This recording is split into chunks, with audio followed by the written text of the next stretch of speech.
5ই August এই বেঁচে যাওয়ার পিছনে নিশ্চয়ই আল্লাহর কোনো একটা ইচ্ছা আছে, আল্লাহর কোনো হাত আছে। আমার কষ্ট হচ্ছে আমি আমার দেশ ছাড়া, ঘর ছাড়া সবকিছু জ্বালিয়ে পড়ে দিয়েছে। আমি আর এরা যে বেঁচে গেলাম বোধহয় মাত্র 20-25 মিনিটের একটা ব্যবধানে আমরা মৃত্যুর হাত থেকে রক্ষা পেয়েছি।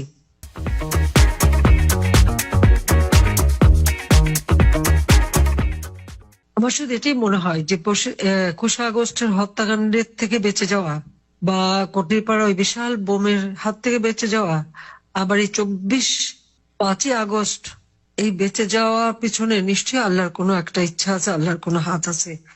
নইলে এবারে তো বেঁচে যাওয়ার কথা না। তারা যেভাবে প্ল্যান করেছিল আমাকে হত্যা করার, সেটা আপনারা পরবর্তীতে দেখেছেন। তবুও এটা বোধহয় আল্লাহরই একটা রহমত। জানি না আল্লাহ আমাকে দিয়ে আরো কিছু কাজ করাতে চান বলেই বোধহয় আমি এখনো বেঁচে আছি। যদিও আমার কষ্ট হচ্ছে আমি আমার দেশ ছাড়া, ঘর ছাড়া সবকিছু জ্বালিয়ে পড়ে দিয়েছে।